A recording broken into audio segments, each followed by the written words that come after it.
Alright guys, I'm back in the kitchen now. I have my wood going. Not my wood, I'm sorry, my charcoal. Charcoal's going. I have my water pan inside the smoker right now.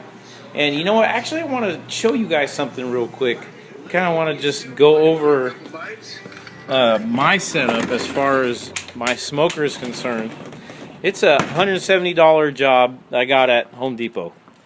Home Depot special, $174 to be exact. This is a thin gauge steel. I want to say probably a 21 gauge. It's a Brinkman. I have a Brinkman. And you know what? Brinkman's been working for me for years. I started off with a Weber Smoky Mountain. I had that at my old station, Hazmat Station 105. What up, boys? And that's where I actually started smoking probably about 8 years ago. Ever since then, things just developed. And my mother-in-law, being the sweet lady that she was, she bought me a smoker. And you know what? Honestly, it's not a $1,000 smoker. It's not a thick gauge, heavy-duty, competitive style, ready to rock and roll smoker. No, it's a Brinkman. And I did a couple modifications to it.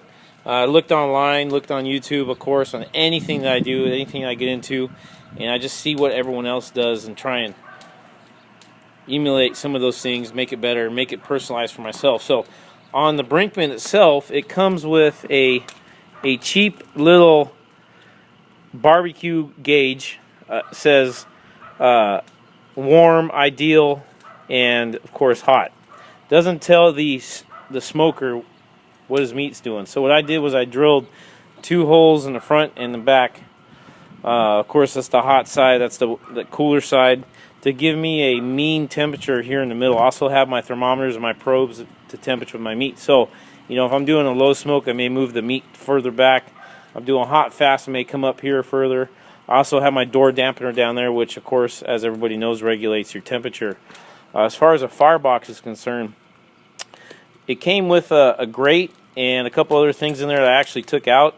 And what I did was I took some chicken wire and stuck it here on the bottom, if you can see, and made like a horseshoe, brought up my grill, so now I have a breathable space for more oxygen to get in from the bottom and give me more heat on the fire.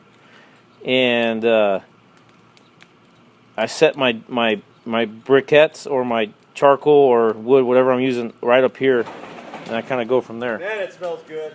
All right. See, right now I got one customer already ready to go. All ready to go. And inside here, this is for Smoking Sots TV. What I did right now was now I have my water pan in here. Nothing special. There's no apple juice, no apple cider vinegar, no nothing. It's just warm, hot water. That's it. This thing has been seasoned, it has been christened, and has gone through the battles of war. Also with this Brinkman, it comes with a charcoal pan. So what I did was I inverted it. I drilled a bunch of holes in it and actually have it tacked up here on the side with some metal screws.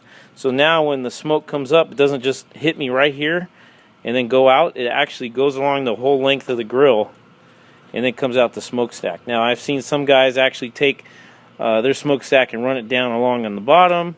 I actually just leave it just like that. It has an elbow from a dryer vent that I actually stuck up in there and screwed it in. And then of course I cut out part of the grate on top so it fits. So when I open and close it, it doesn't hit. And then I didn't do anything different with the top. I do have some Flex Seal duct tape on here that I used when I initially started working things out, and you know, it was good for the first couple smokes, and of course it started melting, thinking that it would help, and I'd seal everything in. And then of course down here on the bottom I put a piece of aluminum tacked in,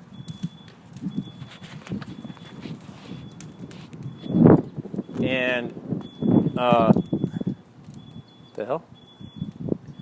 And on this aluminum, the only thing I did, attacking it on the side so I'm not losing a lot of heat. And of course on the bottom is open. And that's a bad thing with Brinkman, and I'm sorry Brinkman for dogging you guys like this, but you just have a crappy product. I mean really, I know you're doing mass mass production, you're getting them out to all these home improvement stores, i.e. Home Depot. So your quality is good, but your actual product, I mean, thin gauge steel, not at all really that good for as far as keeping smoke in. And got a big old cricket. Look, we can have cricket freaking barbecue. Come here. Come here. Barbecue cricket. Get over here. Damn cricket. Oh, he got away. I was gonna throw him in the charcoal. Anyways. So yeah, Brinkman is just not the best. It was my first one. That's what I'm rolling with. And as soon as I save up my money, I get a little bit more. But here at the fire station, this thing is perfect. And believe it or not, I'm the only one that uses it and smokes on it. Because we do have that regular gas grill. That's a grill. This is a smoker. Or a barbecue. That's a grill. And a pretty expensive grill. I think we paid about $700 for either that or it was donated. This is a Lynx. But I ain't going to be using that today. I'll be using that thing. And so once I get my charcoal on there, I'm going to get my apple wood going. Apple wood's going to come on after I get my temperature set, because that's something you don't smoke all day with. You flavor your meat with it, and then you hold back. But with the oak, that's something that you add flavor, you add heat, and that's what you smoke all day with.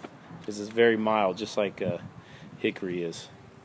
Alright, so let me take you back inside, and I'm going to show you the beans, pull out the ribs, get those out to room temperature, and hopefully I don't have any more interruptions from these guys. But anyways, I'll show you our kitchen here. So our kitchen is set up. We got a nice big Viking range, and thanks to the county. We have 2 fridges, fridge 1, fridge 2. We have, of course, our baked beans in there. So basically what I have is I just have regular style black beans. I'm sorry, brown beans. I have roasted chilies cut up. Ancho chilies cut up, put in there so it got nice roasted flavor. I have chipotle peppers, ketchup, brown sugar, pepper, cayenne, cumin, ginger, and that's it. That's it. And the flavor to taste. So if it's not as sweet, I don't want it to be too sweet, because then it's like you're eating candy at dinner. So you kind of want it to balance out. Corny cornbread. So what I use for my cornbread is Alber's cornmeal. Thank you, Alber's. And I just double the recipe on the side and added my own little flavor to it. Then I'm going to be doing some baked potatoes, some baked spuds. And just to show you what I have here are my ribs. Oh, yes. These are 3 racks of ribs pre-seasoned with Smokin' Sots rub. Check it out, Smokin' Sots TV. Tacos and barbecue. I don't know who that guy is, but he seems pretty nice. This is my chicken. Alright, so we have our chicken here. I have about 1, 2, 3, 4, 5, 6, 7, 8, 9, 10 pieces. 10 pieces of leg and thigh combo, as well as 3 racks of St. Louis style ribs. Now I like the St. Louis style ribs more. One, because really, really good watermelon. Fresh. Anyways, like I was saying, I like the St. Louis style ribs better because they have more meat and they're cheaper. You got to be careful getting those because they could be cut up wrong. You still have to do some maintenance to them. I like to square them up on the sides. And whatever leftover meat I take off there, I throw in the beans. Recycle my food. Oh, bacon. I got bacon in there. Bacon. Makes everything better. What else can I tell you guys right now? So far, that's it.